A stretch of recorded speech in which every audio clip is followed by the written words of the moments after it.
వేళ వైసీపీకి మరో బిగ్ షాక్ తగిలింది. ఆ పార్టీకి ఎంపీ పదవికి లావు శ్రీకృష్ణదేవరాయలు రాజీనామా చేశారు. ఈ విషయం ఆయనే వెల్లడించారు. కొద్ది రోజులుగా శ్రీకృష్ణదేవరాయలు పార్టీలో అసంతృప్తిలో ఉన్నట్లుగా తెలుస్తోంది. పార్టీలో టికెట్ రావడం ఇక కష్టమే అని భావించిన ఆయన రాజీనామా చేశారు. పార్టీలో 15 రోజులుగా అనిశ్చితి నెలకొన్నదని తెలిపారు.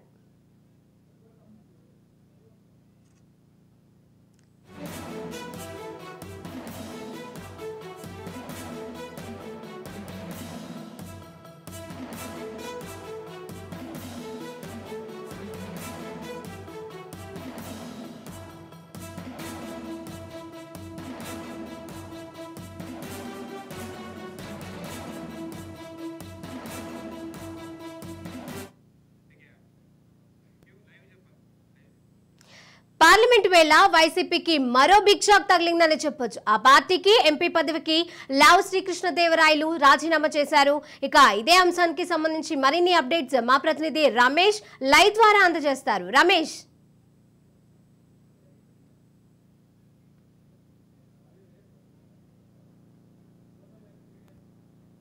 రాజీనామా చేస్తూ టీడీపీలో చేస్తున్నప్పటికీ ఇప్పటికే లావు కృష్ణదేవరాయలు కొద్ది రోజులుగా వార్తలు వస్తున్నటువంటి నేపథ్యంలో టీడీపీకి చేరకుండా రాజీనామా చేస్తాడని ఒక సందిగ్ధత ఏర్పడినటువంటి నేపథ్యంలో దీనికి ఫుల్ స్టాప్ పడిందని చెప్పుకోవచ్చు. ఎంపీ లావు కృష్ణదేవరాయలు క్లియర్గా మీడియా ముఖ్యంగా ప్రకటించారు. కేంద్రకు ఒక దశానిర్దేశాన్ని ఇచ్చారు. ఇప్పటికే వైసీపీ తీసుకున్నటువంటి నిర్ణయం ఇప్పటికే బీసీకి కేటాయించాలని చెప్పి కూడా వైసీపీ అధిష్టానం నిర్ణయించినప్పటికీ కూడా ఈ రోజు మీడియా ముఖ్యంగా కూడా రాజీనామా చేస్తూ కూడా లావు కృష్ణదేవరాయలు ఎంపీ పదవికి అదేవిధంగా పార్టీ సభ్యత్వానికి కూడా రాజీనామా చేస్తూ నిర్ణయం తీసుకున్నప్పటికీ ఇది బిగ్ షాక్ అని చెప్పుకోవచ్చు. వైసీపీకి 7 నియోజకవర్గాలకు సంబంధించినటువంటి ఎమ్మెల్యేలు కూడా క్లియర్ కట్ గా అధిష్టానం ఒక నిర్ణయం ప్రకటించారు.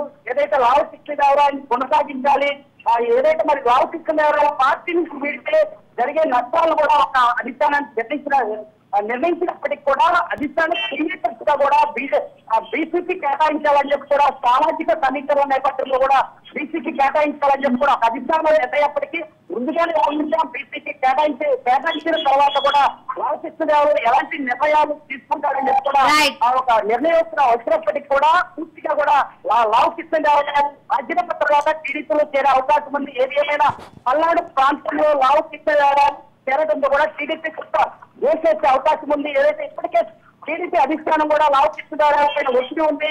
వైసీపీ నుంచి పూర్తిగా టీడీపీలకు రావాలని అధిష్టానం భావించినప్పటికీ కూడా మరి రేపు పూర్తిగా కూడా రాజీనామా చేసినప్పటికీ కూడా మరి రేపు ఎల్లుండిలో కూడా టీడీపీ అవకాశం ఉంది. మరి లక్షల కట్టించే పోటీ చేస్తాడని చెప్పి కూడా ఊహాగానాలు అందుకున్నటువంటి నేపథ్యంలో రేపు ఎల్లుండిలో కూడా దీనిపై స్థిరపడే అవకాశం ఉంది. ఏది ఏమైనా లావు కృష్ణదేవరాయలకు సంబంధించి కూడా నియోజకవర్గాలకు సంబంధించి పల్నాడు ప్రాంతంలో అటు మార్కెట్లో కానీ వరకపూడి కలెక్టర్ సంబంధించి కానీ ఆయన చేసినటువంటి అభివృద్ధి కార్యక్రమాలు క్లియర్ కట్ మరోసారి ఎంపీగా గెలవాలి, ఇక్కడ ఉన్నటువంటి ప్రజలకి అభివృద్ధి కార్యక్రమాలు చేయాలని చెప్పి క్లియర్ కట్ గా చెప్పినప్పటికీ కూడా మరి లావు కృష్ణదేవరాయలు రేపు టీడీపీ చేరే అవకాశం ఖచ్చితంగా కనపడుతుంది. Sirisha, right, thank you Ramesh.